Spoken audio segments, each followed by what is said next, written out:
এটা অন আছে কিনা। তো সবসময় ক্লাস শুরু হয়ে গেছে কিন্তু রেকর্ডিং অন করে নিই, একটু রিমাইন্ডার দিবেন। কারণ কি, কারণ ক্লাস রেকর্ড না হলে দুনিয়া উল্টে গেল, আমার পক্ষে আপনার কি করা খাইছি দুটো একটা। কারণ আমার পক্ষে কি করে পসিবল না আপনাকে এই ক্লাসের ফাইল দেওয়া পসিবল না। আপনি ক্লাস করতে পারতেছেন না সেটা কোনো সমস্যা নেই, ক্লাস রেকর্ডিংটা অবশ্যই লাগবে, ঠিক আছে? এটা মাথায় রাখবেন সবসময়। একটু দাঁড়ান, আমি গুছিয়ে নিচ্ছি আমার মতো করে সবকিছু। আমরা চলেন পড়ি। তো আমরা আসেন পড়ালেখা করি বসে বসে, হ্যাঁ। আই হোপ আপনাদের ভালো লাগবে ক্লাস। তাহলে আমরা সবাই ক্লিয়ারলি শুনতে পাচ্ছি, তাই না? Yes, sir. ওকে, তো আসেন পড়াশোনা করি। নাও দ্য কোশ্চেন ইজ দ্যাট আমাদের এক ক্লাস 1 আজকে আমরা পড়ি চলেন। সো আমরা বলেছিলাম যে আপনি কেন ইংলিশ পারেন না। আপনি ইংলিশ পারেন না কারণ হচ্ছে যে কোনো ভাষা শিক্ষার বেশ কিছু ইন্টারেস্টিং ফ্যাক্ট আছে। হতে পারেন আপনি খুব ম্যারিটোরিয়াস, হতে পারেন আপনি খুব লেস ম্যারিটোরিয়াস, ঠিক আছে, নো ম্যাটার। কিন্তু একটা ভাষাকে শেখার ক্ষেত্রে ম্যারিটের কোনো প্রয়োগের কিছু নাই।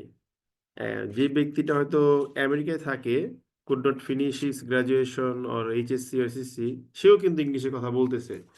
তো English itself is a no English itself is a language. আমাদের দেশে এটাকে এইভাবে কখনো ট্রিট করা হয় নাই। English itself is a language, ঠিক আছে, এবং সহজ ল্যাঙ্গুয়েজ, কঠিন কোনো ল্যাঙ্গুয়েজ না। এটা একটা মজার বিষয়। কেন সহজ language? Because in Bengali you have 50 alphabets. On the other hand, English you have only 26 alphabet. তো আপনি আপনার জিহ্বাকে 50টা ভিন্ন ভিন্ন অ্যালফাবেট উচ্চারণ করতে ব্যবহার করতে পারেন। এটা 26টার জন্য পারবেন, না পারার কোনো কারণ নাই। But what is the problem?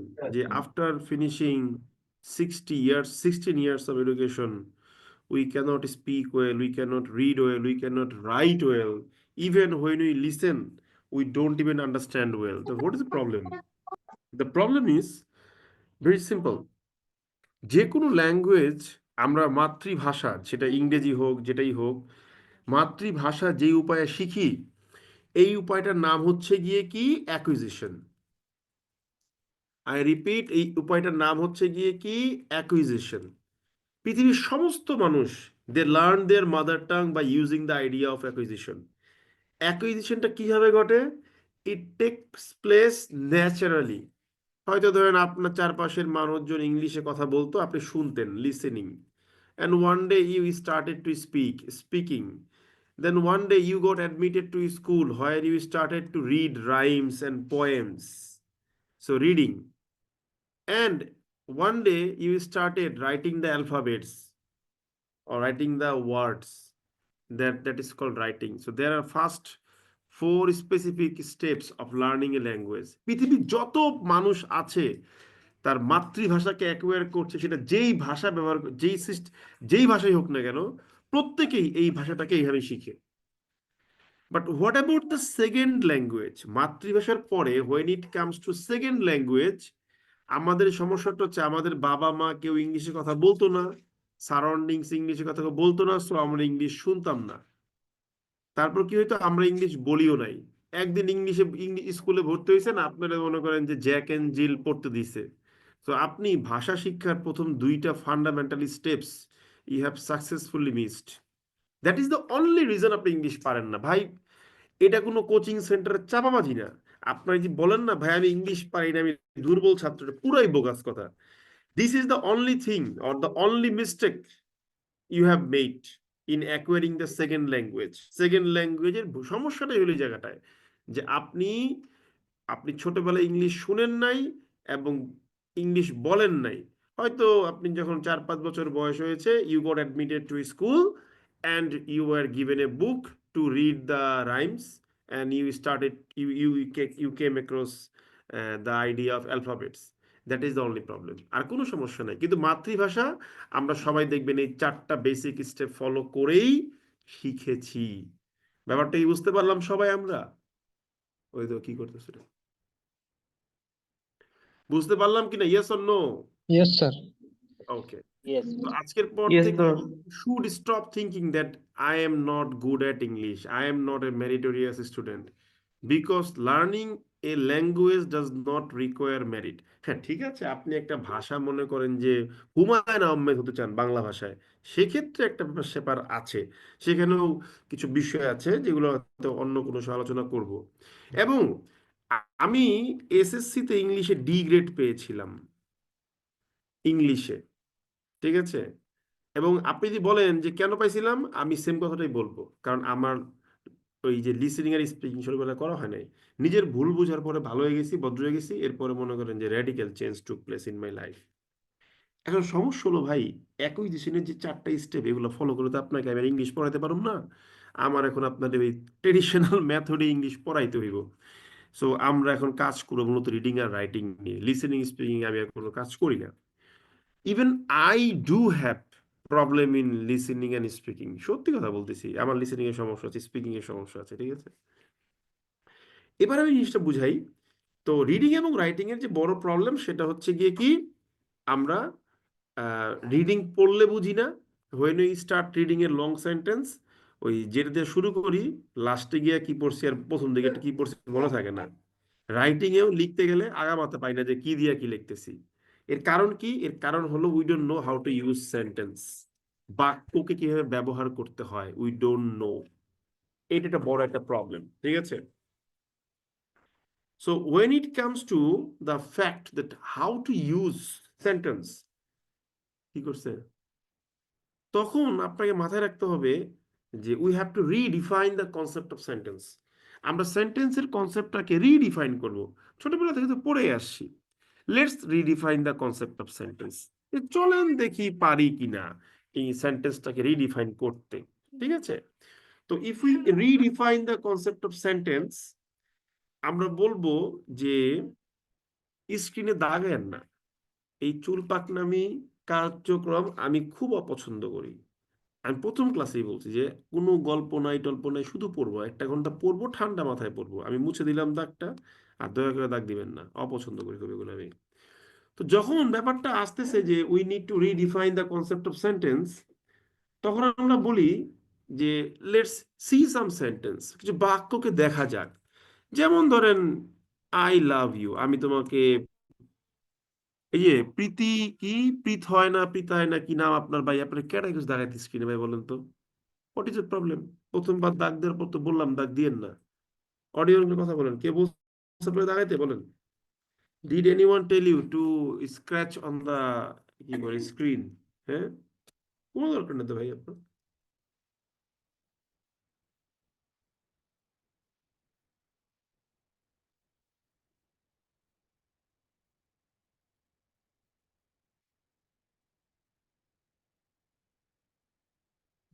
Flow নষ্ট করেন না, পড়তেছি পড়ি, হ্যাঁ। ধরেন একটা বাক্য লিখলাম, আই লাভ ইউ, তারপর লিখলাম কি, আই লাভ ইউ তে কয়টা বাক্য আছে? আপনি বললেন যে ভাই এখানে একটা বাক্য আছে। ভালো, এখানে একটা বাক্য আছে। আমি বললাম ইউ হেট মি, এখানে কয়টা বাক্য আছে? আপনি বললেন ভাই এখানে একটা বাক্য আছে। এবার বললাম I love you but you hate me, এখানে কয়টা বাক্য আছে? এখানে এসে আমাদের অনেকের মধ্যে একটা কনফিউশন অ্যারাইজ করে যে আই লাভ ইউ একটা বাক্য, আর ইউ হেট মি একটা বাক্য, তাহলে মনে হয় এখানে দুইটা বাক্য আছে। অনেকে আবার বলে যে, না ভাই এখানে বাক্য একটা আছে কিন্তু ক্লজ দুইটা আছে। তাহলে পড়তেছিলাম সেন্টেন্স কাকে বলে, আপনি এবার কি করলেন, নতুন একটা ওয়ার্ড নিয়ে এলেন ক্লজ কাকে বলে, লাগলো তো ঝামেলা।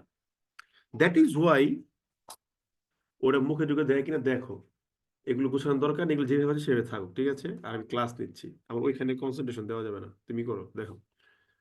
তো এবার আমরা যদি বলি যে আসলে এখানে কটা বাক্য আছে, এই জন্য আমরা বলি যে এই কনফিউশনটাও যেন আমাদের না থাকে শুরুতে। এই জন্য আমরা বলতেছি যে আমরা সেন্টেন্সকে রিডিফাইন করব। আমরা কি লিখব? দা immediately preceding part of a sentence ending punctuation is called sentence। মানে কি? এটা একটা মজার একটা ডেফিনেশন, দেখেন। যে the immediately preceding part of a sentence ending punctuation is called a sentence. মানে কি, বাক্য শেষ হয়েছে বোঝায় এমন কোনো বিরাম চিহ্ন, সেন্টেন্স এন্ডিং পাংচুয়েশন, এইটার ঠিক আগের অংশকেই আমরা কি বলবো, আমরা বাক্য বলবো। যেমন ধরেন 1 নম্বর বাক্যে আই লাভ ইউ লিখার পরে ফুল স্টপ, তাহলে আই লাভ ইউ পুরোটা মিলে একটা বাক্য। 2 নম্বর বাক্যে ইউ হেট মি লেখার পরে ফুল স্টপ, তাহলে পুরোটা মিলে একটা বাক্য। 3 নম্বর বাক্যে I love you but you hate me বলার পরে ফুল স্টপ, তাই এখানে পুরোটা মিলে একটা বাক্য। সো এই ডেফিনেশনটা ফলো করে উই ক্যান, উই যে নিচে পড়ে রয়েছে, এটা মুখে দিচ্ছে কিনা চেক করো, এটা বারবার বলি তোমার সবসময় আমি।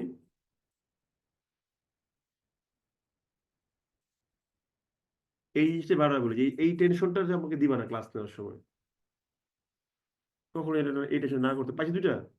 হ্যাঁ, থ্যাংক ইউ। হাতে সূক্ষ্ম জিনিস দিয়ে বিভিন্ন কাজ করা যাবে না। হাতে সূক্ষ্ম জিনিস পাই, তুমি এখন ফুল কনসেন্ট্রেশন ওকে দিবা, ঠিক আছে? তাহলে এই যে 3 নম্বর বাক্য, এখন কিন্তু আমার আর কোনো কনফিউশন এরাইজ করার ওয়ে নাই যে এখানে কয়টা বাক্য আছে। কানে দিয়ে ঘুমানোটা, ও সকালে উঠে ই করে, ওই মুভমেন্ট করে, তো তখন হয়তো মুখে দিতে পারে। এখন কিন্তু আমার এই 3 নম্বর বাক্যে আর কোনো কনফিউশন হবে না যে কয়টা বাক্য আছে। কারণ কি ভাই, এখানে আমার সেন্টেন্স এন্ডিং পাংচুয়েশন একটা আছে, সো এর পূর্বের পুরোটা মিলে একটা বাক্য আছে। এখন তাহলে জানতে হবে সেন্টেন্স এন্ডিং পাংচুয়েশন কোনগুলা, এটা আমরা জেনে ফেলি। যেমন ধরেন ফুল স্টপ, কোশ্চেন, তারপর ধরেন এক্সক্লেমেটরি সাইন, এগুলো হলো কি সেন্টেন্স এন্ডিং পাংচুয়েশন। তার মানে এগুলোর আগের পুরো অংশটা একটা বাক্য।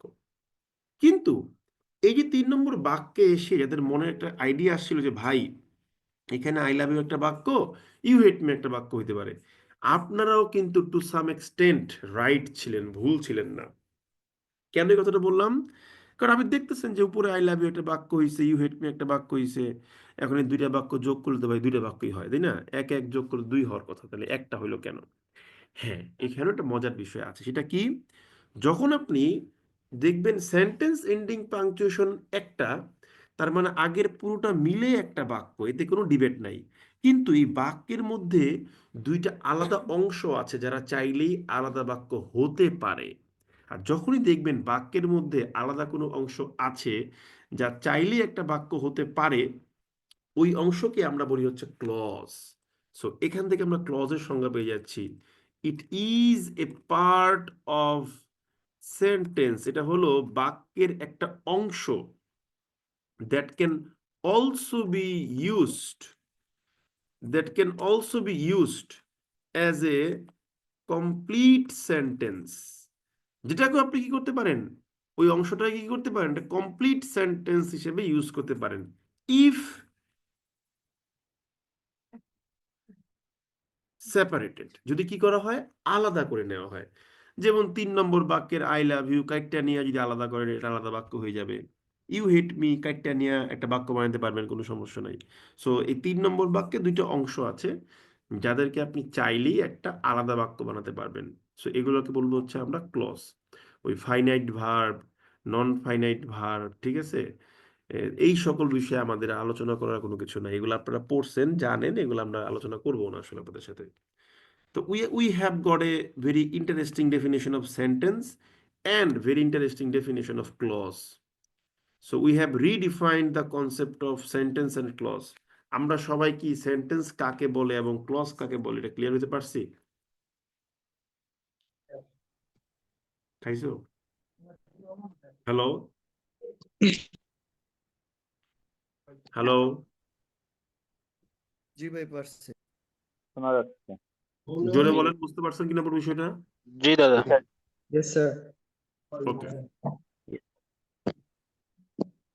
এখন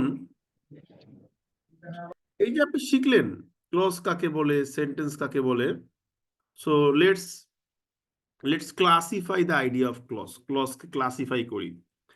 আমরা লিখব যে clause is of two types. Clause কত প্রকার? ক্লজ হচ্ছে 2 প্রকার। আমরা শিখে ফেললাম যে ক্লজ হচ্ছে 2 প্রকারের হয়ে থাকে। Clause is of two types. একটা হচ্ছে গিয়ে কি ইন্ডিপেন্ডেন্ট ক্লজ। আর একটা হচ্ছে গিয়ে কি ডিপেন্ডেন্ট ক্লজ। এগুলোকে অনেক অনেক নামে ডাকে। ইন্ডিপেন্ডেন্ট ক্লজকে অনেকে main clause, principal clause, there are so many name.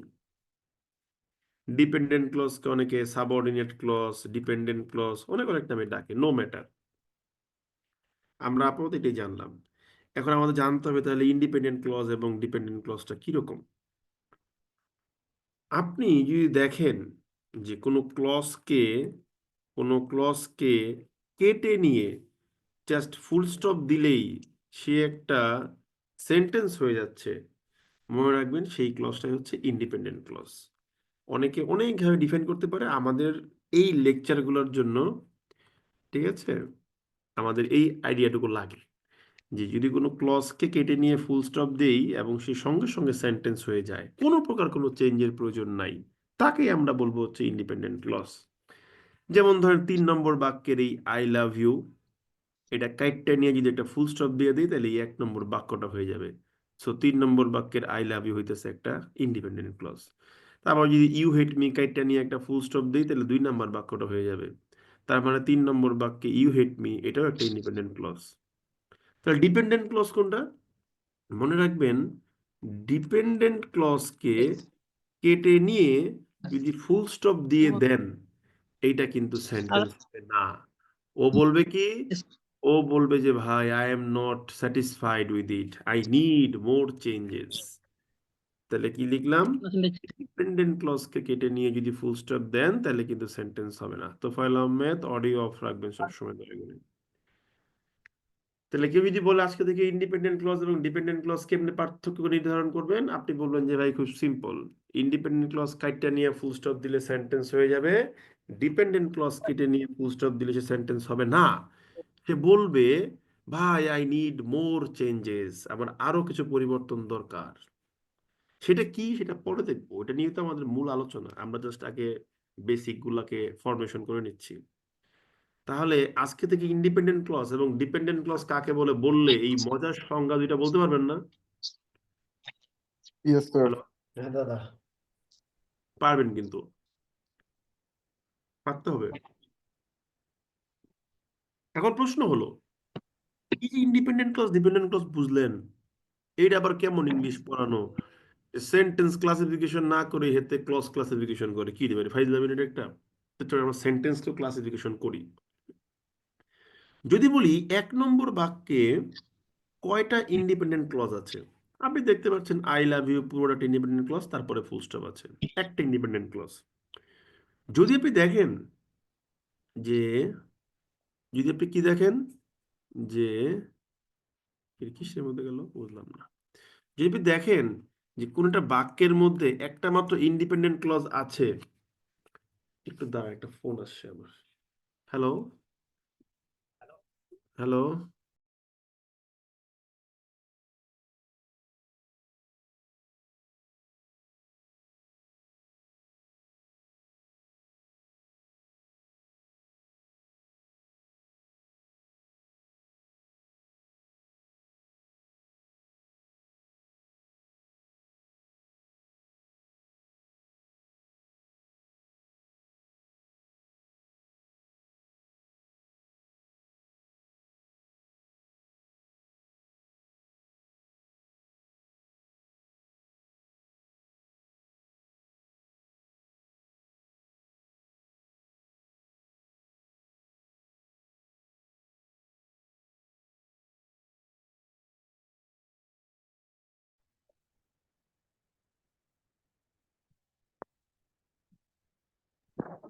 সবাই কি আমাকে শুনতে পাচ্ছেন?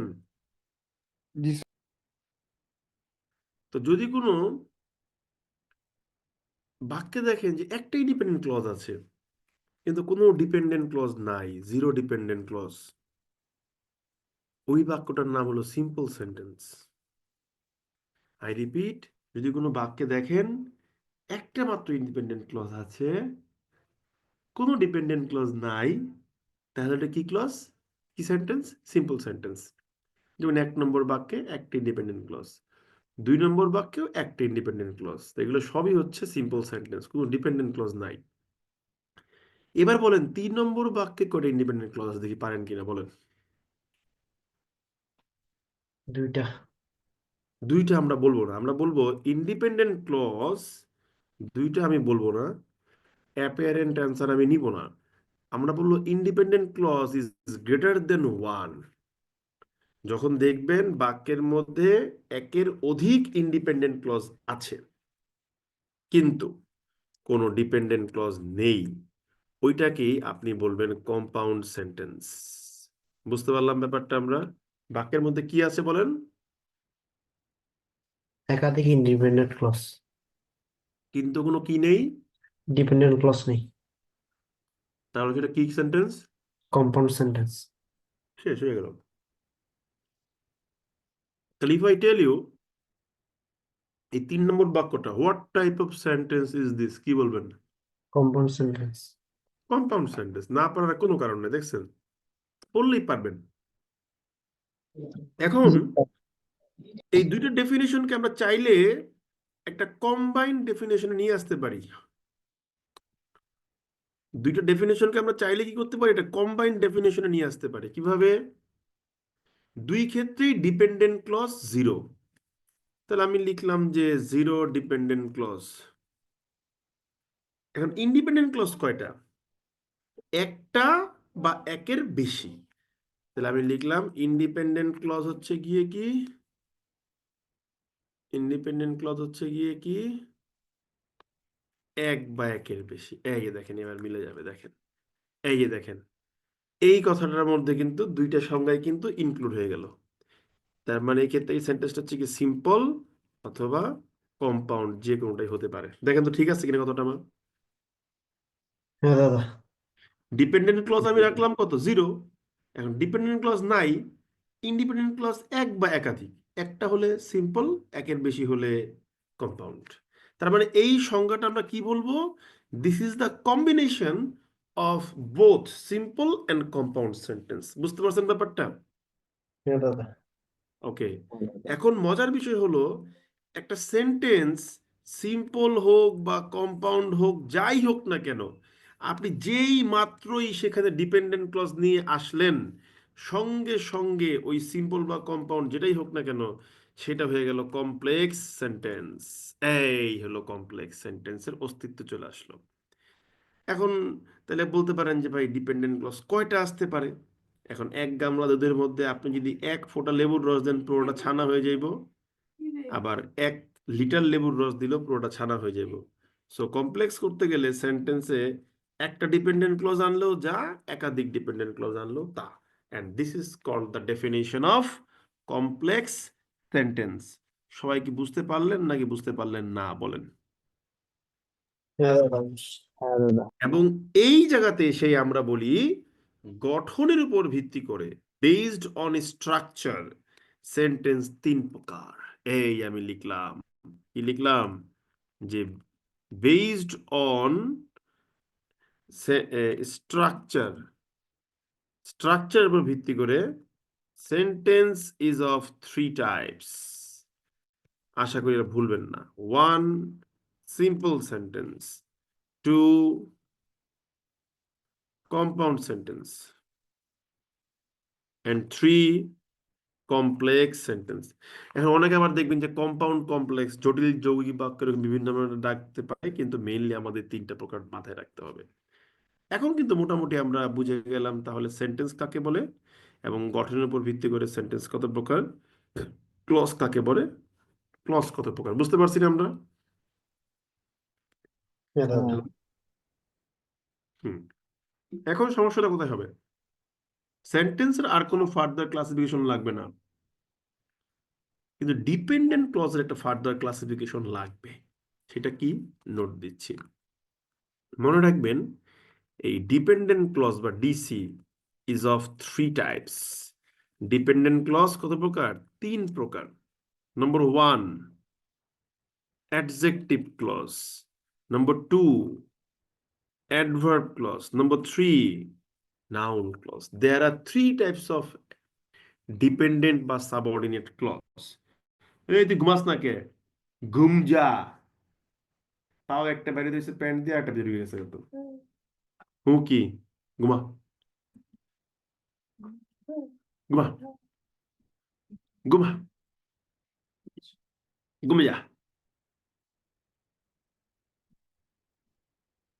আপনারা কি জানেন যে আমার একটা ছেলে আছে, একটা কিউট একটা ছেলে আছে? হ্যাঁ দাদা। হ্যাঁ দাদা। তোর নাম কি? চেতক। তার নাম কি চেতক? তোরা সবাই চিনি রে, চেতক রে দেখছস? আমরা সবাই চিনি না, তোরা সবাই চিনি। যে একটা চেতক আছে একটা। চেতকের চুলগুলো খুব সুন্দর স্যার। তোমার চুলগুলা খাড়া খাড়া করছে, সবাই দেখছো? দাদা কয় চেতক বড় হয়ে যায়। সুস্থ আছে?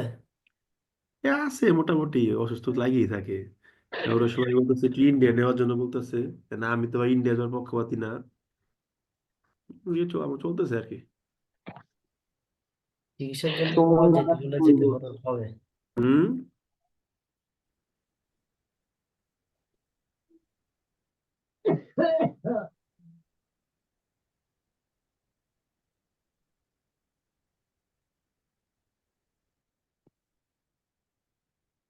তাই তাই তাই।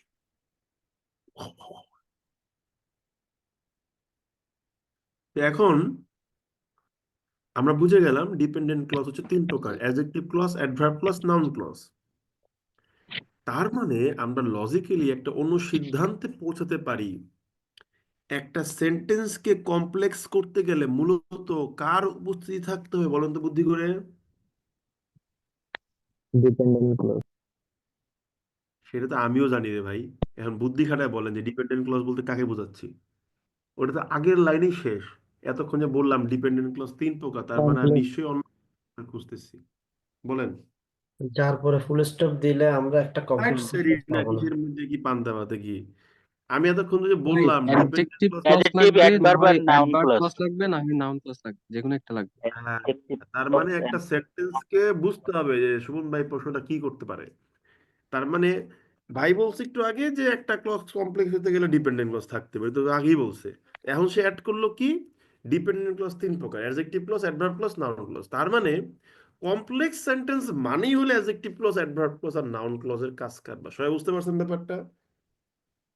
হ্যাঁ যারা ইয়েস জি জি দাদা। ভাই। বুঝছেন তারাও বুঝছেন, কিন্তু অন্যভাবে অ্যান্সার করছেন আর কি। ঠিক আছে, ইন রাইট, ইন রং, এই হলো কথা। পুরো ব্যাপারটা আপেক্ষিক। তো করার কিছু নাই। এখন বিষয়টা হচ্ছে, এই যে আলোচনাটা করতেছি, এই আলোচনাতে আমরা বুঝলাম সেন্টেন্সের আলটিমেট নিয়ন্ত্রক হচ্ছে কে, তাহলে বলেন তো বুদ্ধি করে? ক্লোজ। ক্লজ। গুড, এটা সুন্দর পয়েন্ট বলছেন। তা আমরা নোট লিখি যে দেয়ারফোর, আমরা লিখলাম যে therefore it is clause that controls the structure of a sentence. এটা হলো ক্লজ যা বাক্যের গঠনকে নিয়ন্ত্রণ করে। বুঝতে পারছি? হ্যালো। ইয়েস। জি। এখন হ্যাঁ। প্রশ্ন হলো, ক্লজ বাক্যের গঠনকে নিয়ন্ত্রণ করে, ঠিক আছে। আমরা যে তিন ধরনের বাক্য লিখলাম সেখানে একটা ক্লজ থাকতেই হবে, সেটা কি? Independent clause. Independent clause. এইটা ছাড়া কিন্তু বাক্য হবে না। আমরা লিখলাম ইন এডিশন, এছাড়া IC independent clause is the heart of a sentence. কারণ এটা না থাকলে ভাই বাক্য হয় না। এটা নাই মানে বাক্য মরে গেছে, ঠিক আছে, বাক্যের কোনো ভিত্তি নেই।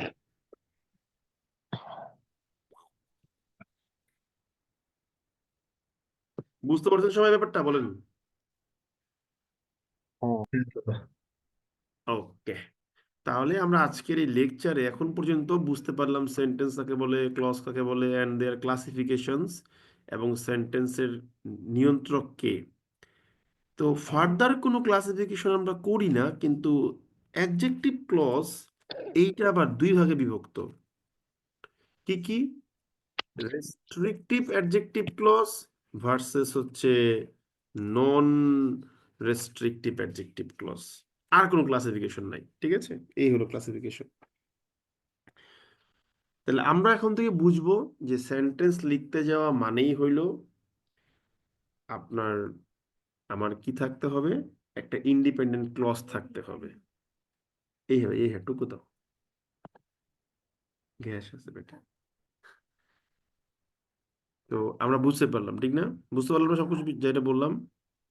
হ্যাঁ আচ্ছা, এখন একটা বিষয় আছে, সেই বিষয়টা কি, সেন্টেন্সের সবকিছু ক্লজ নিয়ন্ত্রণ করে, ঠিক আছে, কিন্তু এলাকায় দেখবেন যে আপনার কি হয়, ওই যে নেতা থাকে, নেতা মনে করেন নেতা এই সবকিছু নিয়ন্ত্রণ করে, তো ক্লজ হলো এরকম নেতা।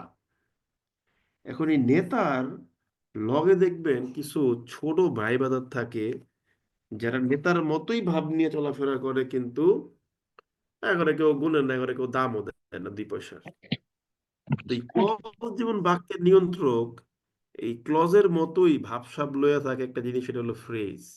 তো নেতার ছোট ভাইয়ের কোনো যেমন দাম নাই, ভ্যালু নাই, এই ফ্রেজেরও তেমন কোনো ভ্যালু নাই, ঠিক আছে? এখন প্রশ্ন হইলো, ফ্রেজের উৎপত্তি কই থিকা? ওই পাতি নেতার উৎপত্তি যেমন কি হয়, নেতার থিকা হয়, ফ্রেজের উৎপত্তিও হয় ক্লজ থিকা। তা আমরা কি লিখবো? ওয়েন এ ক্লজ, যখন একটা ক্লজ কি করা হয়, ইজ রিডিউসড, যখন একটা ক্লজ রিডিউস করা হয় তখন কি হয়, ইট বিকামস এ ফ্রেজ, এটা তখন ফ্রেজ রূপান্তরিত হয়ে যায়। And unfortunately, a phrase has no control over the structure of a sentence. কথা বুঝতে পারছি না বুঝতে পারিনি বলেন? হ্যালো? ইয়েস দাদা। বুঝতে দাদা। পারছি দাদা। যে বুঝতে পারছি। ক্লজই বাক্যের নিয়ন্ত্রক, আর ইন্ডিপেন্ডেন্ট ক্লজ হলো বাক্যের হৃদয়, হার্ট, হৃৎপিণ্ড। আর এটা হলো এলাকার মূল নেতা, এই এলাকার মূল নেতা। কিন্তু এলাকার মূল নেতার বাইরে হ্যাঁ কিছু পাতি নেতা আছে ছোটখাটো। তো ক্লজের আবার হচ্ছে পাতি নেতা কে, ফ্রেজ। তো পাতি নেতা তেমন কোনো দাম টাম নাই, অ্যাকর্ডিংলি ফ্রেজেরও তেমন কোনো দাম নাই বাক্যের মধ্যে, এটা বাক্যের উপর কোনো নিয়ন্ত্রণ নাই। ওকে, তা আমরা একটু বোঝার চেষ্টা করি চলেন। যেমন ধরেন আপনি একটা বাক্য মনে করেন আপনি লিখছেন, বাক্যের মধ্যে কি আছে, একটা ইন্ডিপেন্ডেন্ট ক্লজ আছে, এটার নাম দিলাম মনে করেন ইন্ডিপেন্ডেন্ট ক্লজ 1। আরো একটা ইন্ডিপেন্ডেন্ট ক্লজ আছে মনে করেন, তার নাম দিলাম ইন্ডিপেন্ডেন্ট ক্লজ 2। এরপর মনে করেন একটা অ্যাডজেক্টিভ ক্লজ আছে, একটা অ্যাডভার্ব ক্লজ আছে, একটা নাউন ক্লজ আছে। তাহলে বলেন তো এটা একটা কি সেন্টেন্স হবে ডেফিনেটলি? সেন্টেন্স। হ্যাঁ, কমপ্লেক্স সেন্টেন্স। কমপ্লেক্স। আচ্ছা, এখন এই কমপ্লেক্স সেন্টেন্সে আপনি বলেন যে সুমন ভাই তো আমাদেরকে পড়াইছে যে ক্লজকে ফ্রেজ করা যায়। তো নাউন ক্লজটাকে রিডাকশন করলেন, নাউন ক্লজ রিডাকশন করলে ছোট করলে সে একটা নাউন ফ্রেজ হয়ে যাবে। তাহলে ওইটা কি সেন্টেন্স বলেন? Complex sentence. তাও এটা কমপ্লেক্স। এখন আপনি নাউন ক্লজকে তো নাউন ফ্রেজ বানাইছেন, এখন আপনার মাথায় এই আইডিয়া আসলো যে অ্যাডভার্ব ক্লজকে রিডাকশন করে আমি একটা অ্যাডভার্ব ফ্রেজ বানাই, তারপর ওইটা কি সেন্টেন্স? কমপ্লেক্স। তাও এটা কমপ্লেক্স।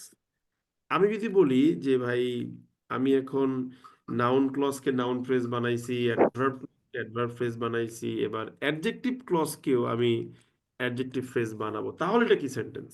সিম্পল সেন্টেন্স দাদা। কেন সিম্পল সেন্টেন্স না, বুঝাই? এটা হচ্ছে compound sentence. Compound sentence. Compound হবে, সেন্টেন্স একের কারণ অধিক আছে। সমস্ত ডিপেন্ডেন্ট ক্লজকে আমি ফ্রেজ বানাইলো দুইটা একের অধিক দুইটা থেকে আছে, দেয়ারফর এটা একটা কম্পাউন্ড সেন্টেন্স। এখন ধরেন আপনার মাথায় একটা আইডিয়া আসলো যে সবগুলো ডিপেন্ডেন্ট ক্লজ কিন্তু ফ্রেজ বানাইছি, এই যে ইন্ডিপেন্ডেন্ট ক্লজ যেটা আছে 2 নাম্বারটা, এটারও মনে করেন একটা ফ্রেজ বানাইলাম, কি ফ্রেজ হলো ভগবান জানে, আমি জানি না। এখন তো এটা কি সেন্টেন্স? সিম্পল। এখন এটা সিম্পল। সিম্পল। এটা সিম্পল সেন্টেন্স, কারণ কি এখন আমার অবশিষ্ট আছে একটা ইন্ডিপেন্ডেন্ট ক্লজ, আর তো কিছু নাই। এখন যদি আপনি যেটা কাজ করেন যে ভাই আপনার সর্বশেষ যে ইন্ডিপেন্ডেন্ট ক্লজটা আছে ওইটারও একটা ফ্রেজে কনভার্ট করে দিলেন মনে করেন, তাহলে এটা কি সেন্টেন্স এখন বলেন? এখন তাহলে কোনো এটা সেন্টেন্সই সেন্টেন্সই নাই নয় দাদা। দাদা। এটা সেন্টেন্স না, এই যে এই কারণে বলি ইন্ডিপেন্ডেন্ট ক্লজ হলো বাক্যের হৃদয়, সে থা না থাকলে বাক্য শেষ। এটাকে আমরা বলবো ইনকমপ্লিট সেন্টেন্স। অনেকে দেখবে এটাকে মনে হয় রান অন সেন্টেন্সও বলে, ঠিক আছে, রান অন সেন্টেন্স মানে চলমান সেন্টেন্স। যার কি হয় নাই, শেষ হয় নাই, এখনো চলতেছে, শেষ করতে পারিনি আমরা, ঠিক আছে। Incomplete or run on sentence লিখলাম। তাহলে আমরা বুঝতে পারছি না আমাদের আলোচনাটা, বলেন তো বুদ্ধি করে। ও মুখে কি দিছে? জি দাদা, বুঝতে পারছি, ইজি অনেক, ভালো লাগবে। হ্যাঁ, কি বললেন বুঝিনি ভাই। বুঝতে পারছি দাদা, সুন্দর, বুঝতে ভালো পারছি। লাগবে। এখন আমরা যদি ওই 3 নম্বর বাক্যের দিকে যাই, এবার দেখবেন আপনার দৃষ্টিভঙ্গিটা চেঞ্জ হয়ে গেছে এই বাক্যটা সম্পর্কে। যদি কোনো লার্নিং আপনার দৃষ্টিভঙ্গি না পাল্টাতে পারে, ওই লার্নিং বৃথা, ওই লার্নিং এর দরকার নেই আমাদের জীবনে। এই যে I love you but you hate me, এখন দেখেন আপনি এটার দিকে তাকাইলে একটু ভিন্ন ধরনের একটা আন্ডারস্ট্যান্ডিং পাবেন। কেন? আপনি এখন জানছেন জিনিসটা। আপনি দেখতে পারতেছেন যে বাক্যে আই লাভ ইউ প্রথমে একটা ইন্ডিপেন্ডেন্ট ক্লজ আছে, এরপরে এই ইন্ডিপেন্ডেন্ট ক্লজটা যুক্ত করা হয়েছে বাট দিয়ে, এরপরে আর একটা ইন্ডিপেন্ডেন্ট ক্লজ আসছে, তারপর কি করছে, সাথে একটা ফুল স্টপ দিছে। তো যেহেতু ফুল স্টপ দিছে, এখানে একটা বাক্য আছে। এই একটা বাক্যে একের অধিক ইন্ডিপেন্ডেন্ট ক্লজ আছে, কোনো ডিপেন্ডেন্ট ক্লজ নাই, তাই এটা একটা কম্পাউন্ড সেন্টেন্স। এই সমস্ত কিছু দেখেন, উপরের বাক্যটাকে আমি যোগ বিয়োগ গুণ ভাগ দিয়ে প্রকাশ করতে পারি। তো এটাকে আমরা বলি mathematical expression of the structure of a sentence, অর্থাৎ সেন্টেন্সের স্ট্রাকচারের গাণিতিক ভাবে বহিঃপ্রকাশ করা। বুঝতে পারলাম ব্যাপারটা আমরা? হ্যাঁ দাদা। জি দাদা, হ্যাঁ। এখন প্রশ্ন হলো, হোয়াট অ্যাবাউট দ্য বার্ড? এই বার্ড জিনিসটা কি? যখনই আমরা জিজ্ঞেস করি বার্ড জিনিসটা কি, we get so many different answers, so many different answer, অনেক উত্তর পাই আমরা যে বার্ড এইটা, বার্ড সেটা। Some says this is a conjunction, some says this is a linker, some says this is connector. তো দেয়ার আর সো মেনি, কি বলে, terms of this word bird. কেউ কেউ আবার দেখবেন একটু পাকনামি করে বলে, না সবাই এত কিছু বলতেছে, এবং ওরা জানে কোথাও কোথাও এটাকে প্রিপোজিশন হিসেবে ইউজ করা হয়। তো কেউ কেউ প্রিপোজিশনও বলে, ঠিক আছে, তো অনেক অনেক নামে ডাকে। তো আমরা যদি আমাদের প্রিপোজিশনটা খুব নর্মাল কেসে হয় না, সো এটাকে আমরা বাদ দিয়ে দিই, এটা আমার দরকার নাই। আমরা যদি বাট ওয়ার্ডটা কি এটাকে জানার চেষ্টা করি, আমরা দেখব যে বাট, পায়ের ময়লা, বাট ওয়ার্ডটাকে যদি জানার চেষ্টা করি সেন্টেন্সে কি, আমরা দেখবো সেন্টেন্সে বেশ কয়েকটা নাম আছে পার্টস অফ স্পিচে, যেমন ধরে নাউন, প্রোনাউন, ঠিক আছে, অ্যাডজেক্টিভ, অ্যাডভার্ব, অনেক নাম আছে। এই সমস্ত নামের মধ্যে শুধু একটা নামই খাপ খায়, সেটা হলো কনজাংশন। সো মনে রাখবেন, লিঙ্কার, কানেক্টর, হাবি জাবি, ভুজুং ভাজুং, যত নাম আপনি শিখছেন আপনার জীবনে, এই সবগুলা নামের মূল গোড়া হলো একটা জায়গায়, সেটা হচ্ছে গিয়ে কি, সেটা হচ্ছে গিয়ে কনজাংশন। দে আর কনজাংশন। এটা বললে কোনো রকম কোনো কনফিউশন নাই যে ভাই এরা কনজাংশন। মনে থাকবে না ভুল্লা খেয়ে বয়ে থাকবেন বলেন? মনে মনে থাকবে। থাকবে দাদা। এটা মনে থাকবে যে ভাই এটা হচ্ছে গিয়ে conjunction. Good, thank you very much. দাদা এখন একটা প্রশ্ন প্রশ্ন আসবে। ছিল।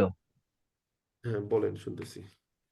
দাদা এই যে I love you, who is a beautiful girl but you hate me, এটা যদি বলি তাহলে কি এটা কোথেকে কম? গিয়ে বল, আই লাভ ইউ, আমি তো এখানে হুইজ এ বিউটিফুল কথা লিখি নাই। না আমি যদি লিখি তো এটা কি না আমি কম্পাউন্ড লিখি নাই সেন্টেন্স মানে আমি হবে? জানি না ভাই, আমি লিখি নাই মানে আমি জানি না, ঠিক আছে, আই ডোন্ট নো। আমি যখন হু এর টপিকে যখন যাব তখন এই টপিক নিয়ে কথা বলবো, ঠিক আছে। আপনি এইখানে কোনো আলোচনা, কোনো কনফিউশন থাকলে বলতে পারেন যে ভাইয়া বুঝতেছি না, বা এই রিলেটেড কিছু হলে বলেন। দাদা আপনি এই যে বারটা বললেন, এই বারটা হচ্ছে আমি ভার্ব দেখছি এক জায়গায়, তো বার্ড কি ভার্ব হতে পারে? বাট যদি ভার বয় হবে কোনো সমস্যা নেই, হতে পারে, হতে পারে, কোনো সমস্যা নেই। আমি যেন আচ্ছা। বললাম না যে প্রিপারেশন হিসেবে ইউজ করা হয়, এটা রেয়ার কেস, খুব কম। মানে কালে ভদ্রে দুই জায়গায় আপনি হয়তো বাটকে পেতে পারেন প্রিপারেশন হিসেবে, কিন্তু ওই রেয়ার কেস নিয়ে আমার কোনো মারামারি নাই, কারণ আমরা রিটেন ইংলিশ শিখতে বসছি। ওই একটা রেয়ার এক্সাম্পল নিয়ে প্রিলিমিনারি ইংলিশ গ্রামারের ক্লাসে পেঁচানো ওই সকল আলোচনা আমাদের মধ্যে এখানে নাই। আমরা হলো সলিড লার্নিংটার দিকে যাচ্ছি, ঠিক আছে। ঠিক আছে কি দাদা। বললাম বুঝতে পেরেছেন? ওকে। ওকে। এখন ধরেন আমি কি বললাম, বাট হচ্ছে একটা কনজাংশন, আর হু দিয়ে যেটা প্রশ্ন করছে ওটা আমাদের যখন আলোচনা হবে তখন থাকবে। এখন ধরেন বাট একটা কনজাংশন, তার মানে কি জানলাম, মানে এই যে লিঙ্কার, কানেক্টর, ঠিক আছে, এই যত নাম আমরা শিখছি এই কনজাংশনের, ওই সবগুলোর ফর্মাল নেম হচ্ছে গিয়ে কি, কনজাংশন। এখন প্রশ্ন হবে, কনজাংশনের কাজ কি করে?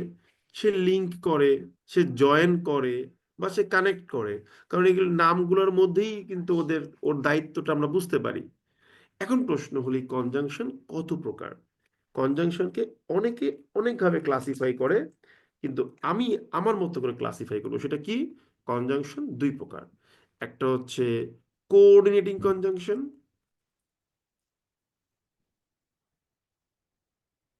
আর একটা হচ্ছে সাবঅর্ডিনেটিং কনজাংশন।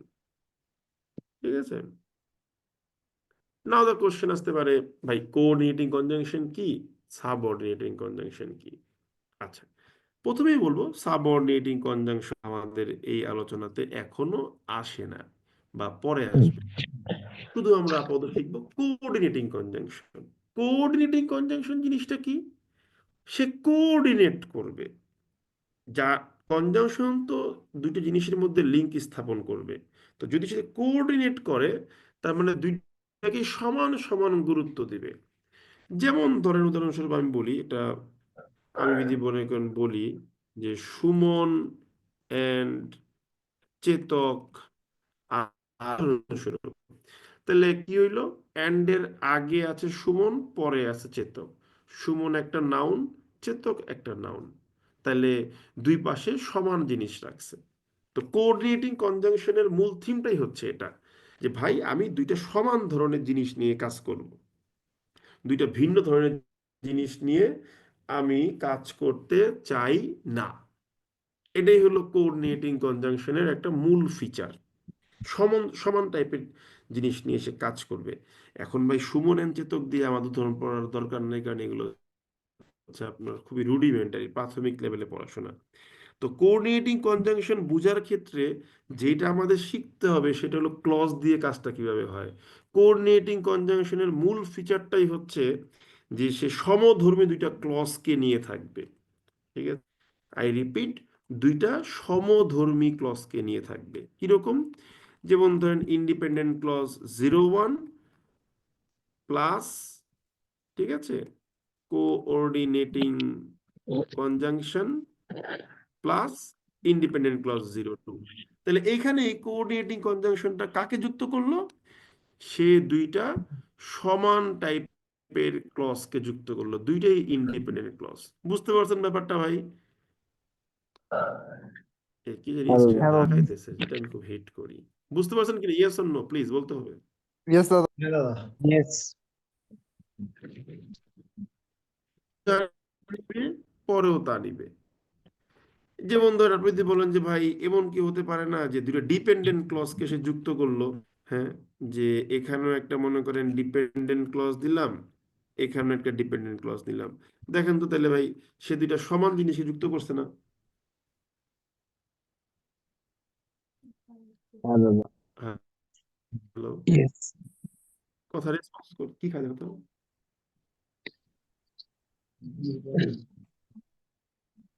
বুঝতে পারছেন আমার কথাটা? Hello, Yes. হ্যাঁ দাদা। রেসপন্স করতে হবে, বুঝতে পারছেন? বুঝতে হ্যাঁ, পারছি। বুঝতে পারছি দাদা। সে জি যদি জি। ইন্ডিপেন্ডেন্ট ক্লজ যুক্ত করতেছে, সে তখন দুইটা ইন্ডিপেন্ডেন্ট ক্লজ যুক্ত করতেছে। সে যখন ডিপেন্ডেন্ট ক্লজ যুক্ত করতেছে, সে তখন দুটো ডিপেন্ডেন্ট ক্লজ যুক্ত করতেছে। এটা হলো কোঅর্ডিনেটিং কনজাংশনের মূল ক্যারেক্টারিস্টিক্স। এখন সাবঅর্ডিনেটিং কনজাংশন কিরকম? দেখা যাবে দুইটা সমান জিনিসে যুক্ত করবে না। সে মনে করেন দেখা যাবে একটা ইন্ডিপেন্ডেন্ট ক্লজের লগে আর একটা ডিপেন্ডেন্ট ক্লজ ঢুকাই দিবে, ঠিক আছে, এর লাগবে একটা ঝামেলা। এ দুইটা ভিন্ন ধরনের জিনিস। কিন্তু কোঅর্ডিনেটিং কনজাংশনের ব্যাপারটা হলো ভাই, আমি যদি ক্লজ যুক্ত করি, ইন্ডিপেন্ডেন্ট হলে দুটোই ইন্ডিপেন্ডেন্ট, ডিপেন্ডেন্ট হলে দুটোই ডিপেন্ডেন্ট। কথা কি বুঝতে পারছি আমরা? হ্যাঁ দাদা। আচ্ছা, এখন তাহলে এটা আমরা বুঝতে পারছি। তো এটা আমরা কথা প্রসঙ্গে বলি, কিন্তু এই আলোচনার আবার কিছু লিমিটেশন আছে, তাই আমরা এটা আমাদের লেকচারে রাখবো না। কিন্তু আপাতত এটাই বুঝবো যে কোঅর্ডিনেটিং কনজাংশনের মূল ক্যারেক্টারিস্টিক্স হচ্ছে সে দুইটা সমধর্মী জিনিসকে অ্যাড করে। এখন আমরা কি করব? এখন আমরা এই কোঅর্ডিনেটিং কনজাংশনকে আবার দুই ভাগে ভাগ করব। সেটা কি কি? স্মল কোঅর্ডিনেটিং কনজাংশন, আর একটা হচ্ছে গিয়ে কি লার্জ, লার্জ কোঅর্ডিনেটিং কনজাংশন। কথা বুঝতে পারছি আমরা? আমরা কোঅর্ডিনেটিং কনজাংশনকে দুই ভাগে ভাগ করলাম। Small coordinating conjunction, large coordinating conjunction. ভয় পাওয়ার কোনো কারণ নাই, খুবই সহজ জিনিস। স্মল কোনগুলা? যেমন ধরেন and, or, so, yet, but, এই ধরনের ছোট ছোট ওয়ার্ড গুলোকে আমরা বলি স্মল কোঅর্ডিনেটিং কনজাংশন। বড় কোঅর্ডিনেটিং কনজাংশন কোনগুলা? যেমন ধরেন হাউ এভার, মোর ওভার, ঠিক আছে, নানদালেস, হ্যাঁ, নেভারদালেস, হ্যাঁ, অ্যাজ এ রেজাল্ট, হ্যাঁ, কনজিকুয়েন্টলি। এই যে এই ধরনের গুলাকে আমরা বলি কি বড় বড় কোঅর্ডিনেটিং কনজাংশন। দেখতেই বোঝা যাচ্ছে বড়। তো এটা এটা বুঝতে করার কোনো সমস্যা হবে বলুন তো বুদ্ধি করে আমার একটু? No, দাদা। We will virtually have no problem, ঠিক আছে, আমি জানি। আচ্ছা, এখানে একটা কনজাংশন আছে that will definitely make you feel problematic, সেটা হচ্ছে হেন্স। মনে রাখবেন, এটা দেখতে মনে হবে দাঁড়ান, একটু ভুল করছি, একটু দাঁড়ান ভাই, আমি আছে তো, এটা আমি 11:30 বানিয়ে দিই, দাঁড়ান, 11.0, এবার ঠিক আছে। তো এই হেন্স ওয়ার্ডটা দেখে মনে হয় ছোট, কিন্তু এটা কিন্তু বড় কনজাংশনের কাজ করবে কোঅর্ডিনেটিং এ। বুঝতে পারছেন ব্যাপারটা? বুঝতে পারছি হ্যালো, দাদা। আচ্ছা, এখন বুঝতে ব্যাপারটা পারছি। হচ্ছে এইটা শিখে আমার আসলে লাভটা কি? তো আমরা এবার এটাকে আলাদা করে আমরা আবার নিয়ে যাই আমার নিচের দিকে। সাবঅর্ডিনেটিং কনজাংশন পরের বিষয়, পরে আমরা জানবো। কোঅর্ডিনেটিং কনজাংশনে এগুলাতে আপনাদের শিখতে হবেটা কি? শিখতে হবে যে হাউ, কিভাবে, দে কানেক্ট, হাউ দে কানেক্ট, কি বলেন তো? Sentences and clauses. মূলত আপনাদের শিখতে হবে হচ্ছে এইটা, যে আমাদের কোনো কিছু শিখতে হবে না, আমাদের মেইনলি জানতে হবে যে তারা কিভাবে সেন্ট কানেক্ট করে। কেন বললাম অন্য কিছু শিখতে? একটা কারণ আছে। যেমন আমি যদি বলি যে Rahim and Karim are playing football, এখানে আসলে আপনাকে আমার এইটা শিখানোর কোনো কিছু নাই। রহিম এবং করিম দুইটা সমান জিনিসকে আপনি যুক্ত করছেন, দুইটা নাউনকে যুক্ত করছেন, শিখানোর কিছু নাই। মেইনলি শিখতেই হবে শুধুমাত্র সেন্টেন্স এবং ক্লজে গিয়ে। কারণ এরা কিন্তু দুইটা সেন্টেন্সকে অ্যাড, কিভাবে অ্যাড করতে পারে, যেমন দেখেন আমি বলি, ধরেন আমি লিখলাম I love you but you hate me, কিন্তু তুমি আমারে ঘৃণা করো। এই যে এই বাট ওয়ার্ডটা আগের সেন্টেন্সের সাথে পরের সেন্টেন্সের একটা সামঞ্জস্যপূর্ণ সংযোগ স্থাপন করলো, এবং কি করলো, আগের সেন্টেন্সের সাথে পরের সেন্টেন্স সমধর্মী জিনিস, তাই I am calling it coordinating. বুঝতে পারছেন ব্যাপারটা আমরা? হ্যাঁ দাদা। তাহলে এই যে প্রথম সেন্টেন্সটা শেষ করে দ্বিতীয় সেন্টেন্সের সাথে তাল মেলানোর জন্য আপনি বাট কনজাংশনটা আনলেন। মজার বিষয় কি জানেন, এই কনজাংশনটা ভাই 3 জায়গায় বসতে পারে সেকেন্ড সেন্টেন্সে। একটা হলো সেকেন্ড সেন্টেন্সের সাবজেক্টের আগে, আর একটা হলো সেকেন্ড সেন্টেন্সের সাবজেক্টের পরে, আর একটা হইলো সেকেন্ড সেন্টেন্সের একেবারে শেষে। আপনারা যদি এগুলো খুব একটা বেশি ইউজ করেন না, শেষে ইউজ করেন না, আমি জানি, কিন্তু রাইটিং এর ভ্যারাইটির জন্য এগুলোর প্রয়োজন আছে। এখন ব্যাপারটা হলো, যেখানে আপনি ইউজ করেন না কেন, আপনি অবশ্যই এটাকে কমা দিয়ে আলাদা করবেন। আই রিপিট, আপনি সেকেন্ড সেন্টেন্সের সাবজেক্টের আগে ইউজ করছেন, তাহলে বাট লিখে একটা কমা দেন। সাবজেক্টের পরে ইউজ করছেন, তাহলে বাট লিখার ক্ষেত্রে আগেও কমা দেন, পরেও কমা দেন। সেকেন্ড সেন্টেন্সের শেষে ইউজ করছেন, তাহলে বাটের আগে একটা কমা দেন। যেইখানেই বসান না কেন কনজাংশনটাকে সেকেন্ড সেন্টেন্সে, সেখানে এটাকে কি করবেন, কমা দিয়ে আলাদা করবেন। ব্যাপারটা বুঝতে পারছেন সবাই? হ্যাঁ দাদা।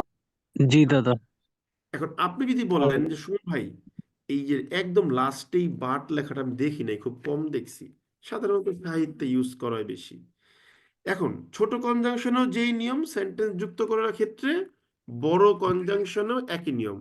যেমন হাওয়েভারটা সাবজেক্টের আগে বসলো, সেকেন্ড সেন্টেন্সের একটা কমা দিলে হচ্ছে, মধ্যেখানে বসলো, সাবজেক্টের পরে 2টা কমা লাগতেছে, শেষে বসলেও কিন্তু একটা কমা লাগতেছে। সো মনে রাখবেন, যখন দুইটা সেন্টেন্সের মধ্যে একটা কনজাংশন বসতেছে সেকেন্ড সেন্টেন্সের শুরুতে বা সাবজেক্টের পরে বা শেষে, যেখানেই বসুক না কেন, I will separate it by using as many as কমা।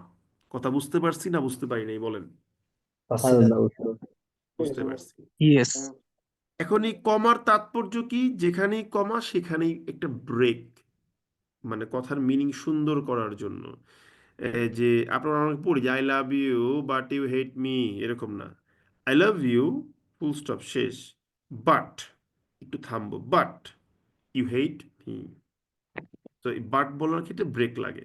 তো 2 নম্বরটা পড়বো কি হবে? I love you you but hate me. 3 নম্বরটা কি হবে? I love you you hate me but. কত টোনগুলো হচ্ছে এরকম, ঠিক আছে? সো এক একটা টোনে এক এক রকম এক্সপ্রেশন দিবে, কিন্তু মিনিংটা একই থাকবে, ঠিক আছে?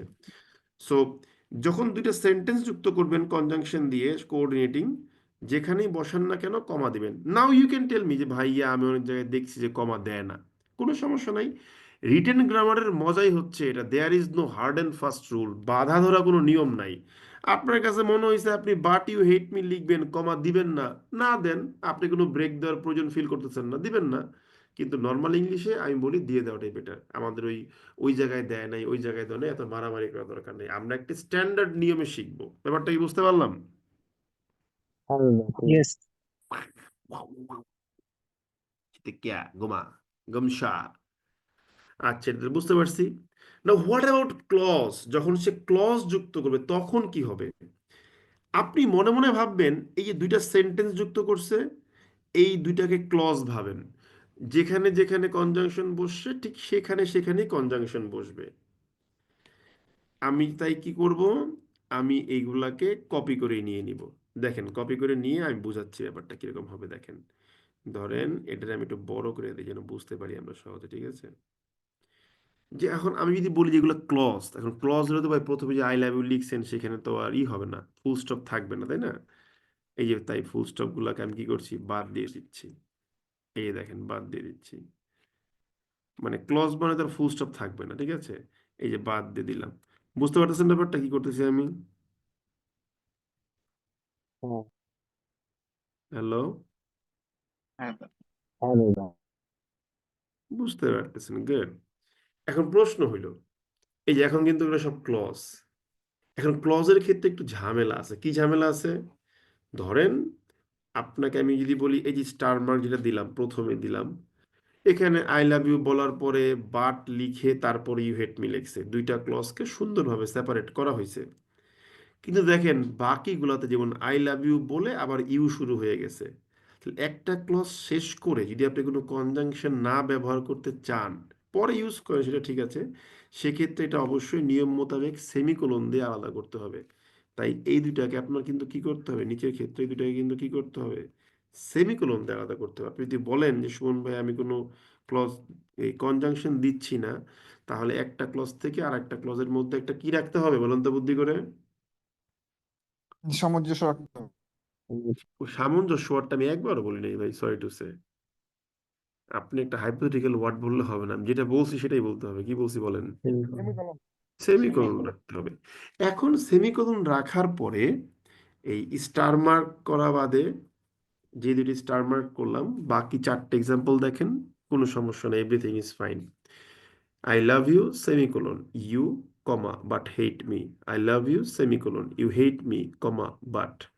এখানেও এটা সেম। তাহলে এই দুটাকে স্টার মার্ক দিয়ে কেন আলাদা করলাম? এখানে একটা ঝামেলা আছে। যদি আপনি দুইটা ইন্ডিপেন্ডেন্ট ক্লজের মধ্যে বড় কনজাংশন বসান হাউএভার, সেক্ষেত্রে হাউএভারের আগে দিবেন সেমিকোলন, পরে দিবেন কমা। কিন্তু ছোট কনজাংশন বললে শুধু আগে একটা কমা দিলে হয়ে যায়, আর কিছু লাগে না। বুঝতে পারছেন ব্যাপারটা কি বললাম? দাদা। হ্যাঁ দাদা। তো এই হলো গিয়ে সেন্টেন্সের ক্ষেত্রে কনজাংশন আর ক্লজের ক্ষেত্রে কনজাংশন। এখন আপনি বলতে পারেন যে সুমন ভাই আপনি তো খুব কাবিলগিরি করতেছেন, কিন্তু আমি তো আপনাকে পত্রিকা থেকে এক্সাম্পল দেখাইতে পারবো যে সে মনে করেন লিখছে আই লাভ ইউ লিখে কমা না দিয়েই সে মনে করেন বলছে যে বাট ইউ হেট মি, তাহলে কি এটা ভুল লিখছে? না, সে ভুল লেখে নাই। আবার আপনি বলতে পারেন যে সুমন ভাই সে কিন্তু বাট লিখে পরে কমা দিছে, কোনো ভুল নাই। ভাই আপনি যা করবেন তাই রাইট, কিন্তু কথা হলো কি করতেছেন, তার মিনিংটা কি দাঁড়াইতেছে এটা বুঝতে হবে। আপনি যদি মনে করেন বাট বলার পরে একটু ব্রেক দিবেন, তাহলে বাটের পরে কমা দিবেন। আপনি যদি মনে করেন না আগে ব্রেক দিবেন, তাহলে আগে কমা দিবেন। এখন কত হইলো বা ইংলিশ হলো আমাকে সেকেন্ডারি ল্যাঙ্গুয়েজ, এত পাকনামি করার দরকার নেই। আমি একটা ছোটখাটো নিয়মের মধ্যে নিজেকে সীমাবদ্ধ রাখতে পারলে আমার কাজ হয়ে যাবে নাকি? ঠিক বললাম না ভুল বললাম বলেন? ঠিক জি দাদা। দাদা। ঠিক ঠিক ঠিক বলছি। ঠিক আছে। ঠিক বল।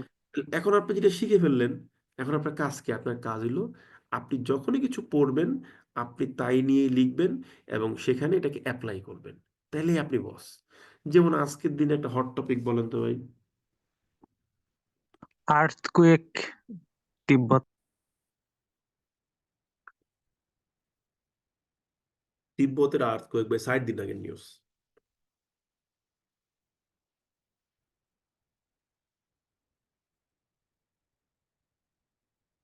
তারপর যেহেতু বলছেন আর্থকোয়েক নিয়ে লিখতে, আমরা একটা আর্থকোয়েক নিয়ে লিখি, ঠিক আছে? আর্থকোয়েক নিয়ে লিখতে গেলে প্রথমে একটা ওয়ার্ড শিখে রাখেন, জল্ট। জল্ট মানে ঝাঁকুনি, ঠিক আছে? একটু দাঁড়ান, এটাকে ছোট করে নেই। সব ওয়ার্ড হয়ে গেছে, কি বলে ক্যাপিটাল লেটার, এই সরি ক্যাপিটাল বলতেছি, এই বোল্ড হয়ে রয়েছে, ঠিক আছে? এগুলোকে আমি একটু নর্মাল ফন্টে নিয়ে আসি। 1 মিনিট। আচ্ছা আমাকে একটা মিনিট সময় দেন, আমি একটু ওয়াশরুম থেকে আসি, জাস্ট 1 মিনিট টাইম নেবো। ওকে, জাস্ট 1 মিনিট।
সবাই কি আমাকে শুনতেছেন? ওকে। তো এখন আপনি মনে করেন কি বলছেন যে আর্ট কোয়াক নিয়ে লিখতে হবে, আমার পোলায় ঘুমায় গেছে, এবার চেঁচামেচি করা যাবে না। এবার আমি মনে করেন কি লিখলাম, আমরা মনে করেন লিখলাম, ঠিক আছে, রিসেন্ট, সরি আর রিসেন্ট, ঠিক আছে, আর কি বলে, রিসেন্ট ইনসিডেন্টস অফ আর্থকোয়াক, সাম্প্রতিক সময়ের ভূমিকম্পের ঘটনাগুলো কি করতেছে, recent incidents of earthquake R very alarming. একটা বাক্য লিখছি যে সাম্প্রতিক সময়ে আর্থকোয়াকের ঘটনাগুলো কি খুবই অ্যালার্মিং। আচ্ছা ভালো কথা লিখলাম। আপনি মনে করেন আপনার এখানে আর্টিকেল লাগবে নাকি কোয়াক্স লাগবে, সরি। আপনি মনে করেন বললেন যে আম, কি বলে যে our our government is nonchalant. Nonchalant মানে কি বলেন তো, বলেন বুদ্ধি করে। Care free. কি? Not care? সিরিয়াস। হ্যাঁ, মানে কেয়ার ফ্রি। এটা নিয়ে কি করে না। আপনি দেখেন আমি তো প্রত্যেক দিন আপনাদের নতুন নতুন ওয়ার্ড দিই। আপনি যদি ওয়ার্ডকে ভালোবাসতে পারেন, ঠিক আছে, আপনাকে আর আটকানোর কোনো উপায় নেই, আপনি বস। ঠিক আছে। So our কি government is nonchalant in this regard. এই ব্যাপারে উদাসীন, কোনো টেনশন মেনশন নাই, ঠিক আছে। এখন ধরেন আপনি তো এখন মনে করেন যে সেন্টেন্স জয়েন করতে পারেন। আপনি কি করবেন তাহলে? আপনার কাজটা কি, মানে কিভাবে নিজের রাইটিংটা আগায় নিবেন? দেখেন, এই আজকে যেটুকু শিখছেন এইটুকু কাজে লাগাইতে হবে। যে তাহলে আমি একটা কাজ করি, দুইটা বাক্যকে একসাথে নিয়ে আসি। তো সেকেন্ড সেন্টেন্সের সাথে ফার্স্ট সেন্টেন্সটা কানেক্ট করার জন্য আমাকে সুমন ভাই শিখাইছে একটা একটা কানেকশনের জন্য একটা কনজাংশন ইউজ করতে হবে। আমি মনে করে নিলাম যে হাউ এভার, মানে হাউ এভার কিন্তু ইন সেন্স বাটকেই বোঝায়। তো আমি হাউ এভারটা কোথায় বসাবো? আমার সেকেন্ড সেন্টেন্সের সাবজেক্টের পরে বসাবো। হাউ এভার, এই যে দেখেন আপনার সেন্টেন্সটা কিন্তু খুব প্রফেশনাল দুইটা সেন্টেন্স হয়ে গেল। Recent incidents of earthquakes are very alarming, full stop.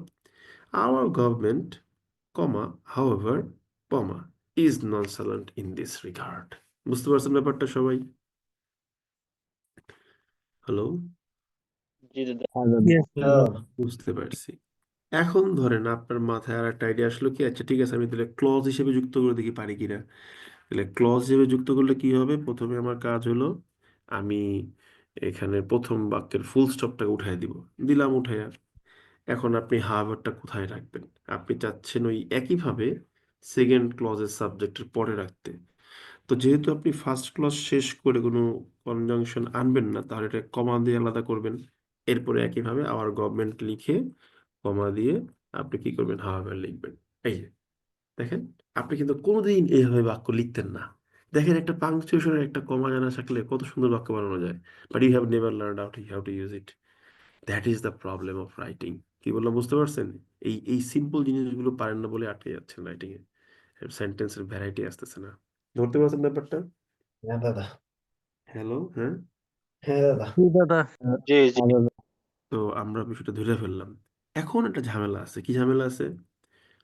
ঝামেলা আছে, মনে করেন আমরা সেই I love you, you you hate মিতে যাই। এটা আমার খুব প্রিয় একটা বাক্য। আই লাভ ইউ কমা দিয়ে বাট ইউ হেট মি, মনে করেন আপনি লিখলেন। এখন ধরেন এটার মিনিংটা কি? যে আমি তোমাকে ভালোবাসি কিন্তু তুমি আমার ঘৃণা করো। এখন ধরেন আপনি একটা মেয়ের পিছনে ভার্সিটির একদম পুরো 6টা বছর 7টা বছর ঘুরছেন। হ্যাঁ, তো সে আপনার কোনোদিন কয় নাই যে তার একটা বয়ফ্রেন্ড আছে। হঠাৎ করে সে আপনার বিদায় অনুষ্ঠানের দিন আপনারা এসে বলল, তুমি তো আমার অনেক ভালোবাসো, কিন্তু আমার তো বিয়ে ঠিক হয়ে গেছে গা। আপনি সেদিন মনে করেন খুব রাগে দুঃখে আপনি তাকে নর্মালি বললেন, আমি তোমাকে ভালোবাসি, আই লাভ ইউ, কিন্তু তুমি আমাকে ঘৃণা করো। খেয়াল করে দেখেন, এই বাট ইউ হেট মি অংশটা কিন্তু আপনি একদম র্যাডিক্যালি একটা ভিন্ন টোনে বলছেন। এতক্ষণ নর্মালি কথাবার্তা বলতেছিলাম, কিন্তু হঠাৎ করে কি হলো, বাট ইউ হেট মিটা চেঞ্জ হয়ে গেল। তখন কি করতে হবে? তখনও সিস্টেম আছে, কিন্তু সেক্ষেত্রে একটা ভিন্ন গ্রামার হিসাব নিকাশ, এবং ওই গ্রামার হিসাব নিকাশ দিয়েই আমরা আমাদের আগামীকাল মানে নেক্সট পরশু দিনের লেকচারটা শুরু করব। আজকের লেকচারটা এই পর্যন্তই। বলেন কেমন লাগছে? ভালো লাগছে দাদা। জি দাদা। ভাই অনেক ছোট বোন যে দাদা। ক্লিয়ার ছিল দাদা। ওকে, আজকের লেকচার নিয়ে কোনো কনফিউশন থাকলে বলতে পারেন, কোনো কোশ্চেন থাকলে বলতে পারেন। দাদা, ক্লজকে যে ফেজ করছি, শুধু কি পাংচুয়েশন চেঞ্জ করলেই সেটা ফেজ হয়ে যাবে, আর কি কোনো কিছুই চেঞ্জ করব না কখনোই? বুঝি না, আবার বলুন।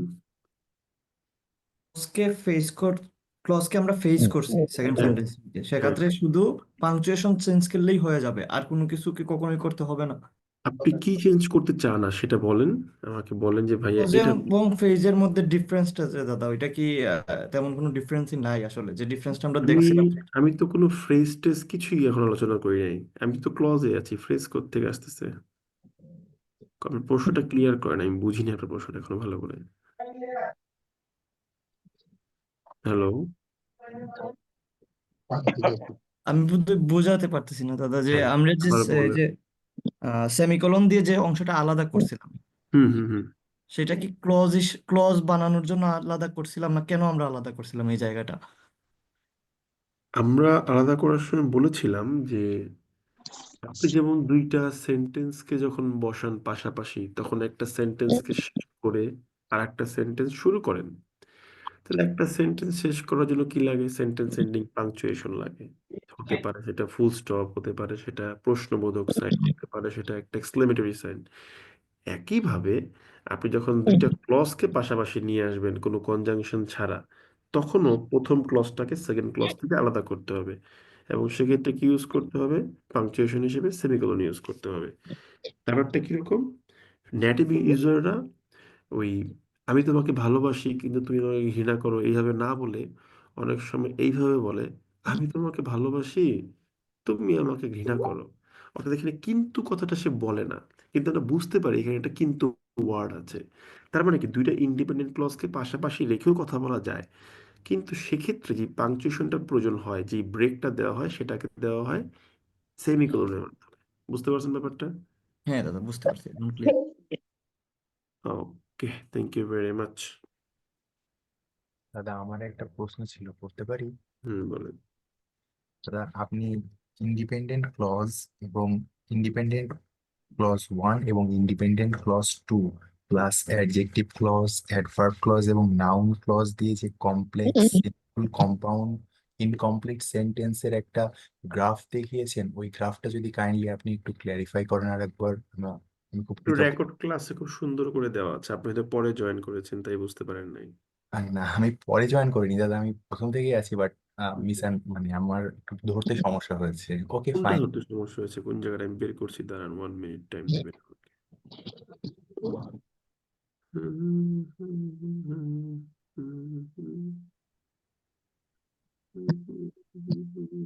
এই, হ্যাঁ বলেন, কোথায় বুঝতে পারেন বলেন। দাদা এই যে কম্পাউন্ড সেন্টেন্স ফোর্থ, যেটা এটা মানে এখানে আমার একটু ধরতে সমস্যা হয়েছে, মানে আপনি কোথায় যেভাবে, সমস্যা হচ্ছে বলেন। মানে ধরতে সমস্যা হয়েছে বলতে যে এটা কম্পাউন্ড কেন হলো সেটা আমি বুঝতে পারিনি আর কি। কম্পাউন্ড সেন্টেন্সের ডেফিনিশন কি বলেন? উপরে দেখেন, দেখে দেখে বলেন। মিনো এই যে এক দেখেন এখানে বা আছে। একাধিক না না না, ইন্ডিপেন্ডেন্ট এক ক্লজ টাকা দিক কখনোই বলি নাই, সুন্দর করে বলেন কম্পাউন্ড সেন্টেন্সের সরি ডেফিনিশন কি। সরি সো এই যে ডেফিনিশনটা আমি এই যে কার্সর যেখানে দেখাচ্ছি দেখেন, বলেন হ্যাঁ কি দাদা আমি বলে। দেখতে পাচ্ছি, কিন্তু আমি আসলে নাম্বার অফ, আমি আসলে এটাকে ইন্টারপ্রেট করেন, independent clause is greater than one, এর বাংলা কি বলেন? মানে একের অধিক। একের অধিক একের স্বাধীন বাক্য অধিক থাকবে। Independent clause. আর ডিপেন্ডেন্ট ক্লজ কয়টা বলেছি? 0। ওকে, তার মানে একের অধিক ইন্ডিপেন্ডেন্ট ক্লজ থাকতে হবে, ডিপেন্ডেন্ট ক্লজ 0 হতে হবে। তা আমরা যখন বললাম নাউন ক্লজটাকে ফ্রেজে কনভার্ট করলাম, অ্যাডভার্ব ক্লজটাকে ফ্রেজে কনভার্ট করলাম, অ্যাডজেক্টিভ ক্লজটাকে আমরা ফ্রেজে কনভার্ট করলাম, কনভার্ট করার পরে যখন তিনটা ডিপেন্ডেন্ট ক্লজ সবগুলো ফ্রেজে কনভার্ট হয়ে গেল, সর্বশেষ অ্যাডজেক্টিভ ক্লজটাকেও আমি ফ্রেজ করে ফেললাম, তখন বাক্যের মধ্যে সম্বল হিসেবে আছেটা কি এখন বলেন? 2টি ইন্ডিপেন্ডেন্ট ক্লজ। মানে একের অধিক ইন্ডিপেন্ডেন্ট ক্লজ। রাইট। এর অধিক ইন্ডিপেন্ডেন্ট ক্লজ, কিন্তু কোনো ডিপেন্ডেন্ট ক্লজ কি আছে এই পর্যায়ে এসে, এই ফেজে আছে কিছু? না, এখানে সব ফ্রেজ তাহলে আছে। তাহলে এটা কি সেন্টেন্স? তাহলে এটা কম্পাউন্ড সেন্টেন্স। ওকে দাদা, থ্যাংক ইউ। এবার যদি আপনি যদি বলেন যে সবগুলা রিডাকশন করে ফ্রেজ বানানোর পরে রাইট। ইন্ডিপেন্ডেন্ট ক্লজ নাম্বার 2 যেটা, ওটাকেও ফ্রেজ করলাম, তাহলে বাক্যে সম্বল হিসেবে আছেটা কি আমার আর? একটা ইন্ডিপেন্ডেন্ট ক্লজ, তাহলে এটা কি সেন্টেন্স হবে? এটা সিম্পল সেন্টেন্স। ওই যে দেখেন, সিম্পল সেন্টেন্স ডেফিনেশন হ্যাঁ বলে, দাদা, দেখতে ওয়ান পেয়েছি। Independent clause and zero dependent clause হ্যাঁ, ডেফিনেশন।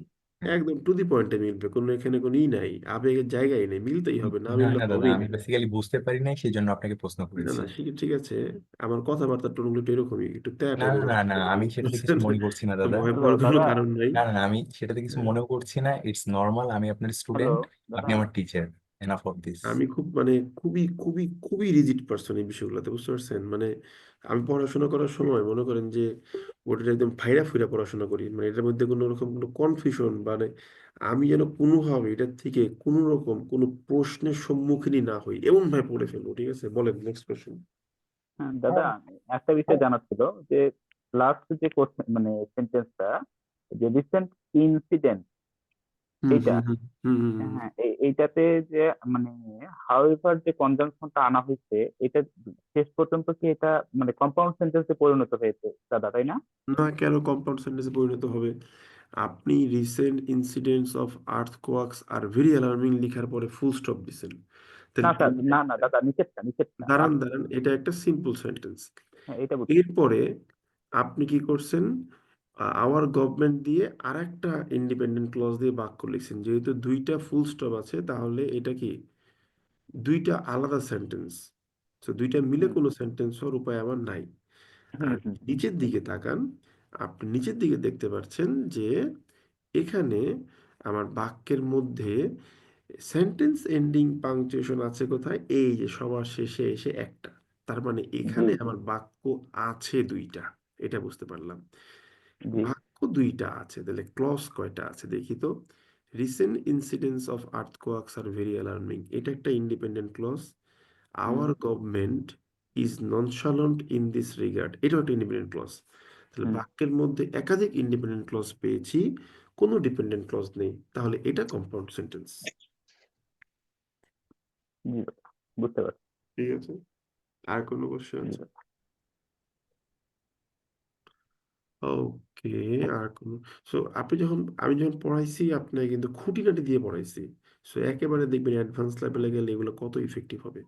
কিন্তু এটা মাথায় রাখবেন, আপনি যদি এটা প্র্যাকটিস না করেন তাহলে কিন্তু আমার কিচ্ছু করার নেই। সো আমি কালকে পোস্ট করে আপনাকে একটা হোমওয়ার্ক দিব, ওই হোমওয়ার্কে সবাইকে যেভাবে বলবো সেভাবে হোমওয়ার্ক সাবমিট করবেন, ঠিক আছে? ঠিক আছে। Okay, thank you very much, bye bye, good night সবাইকে।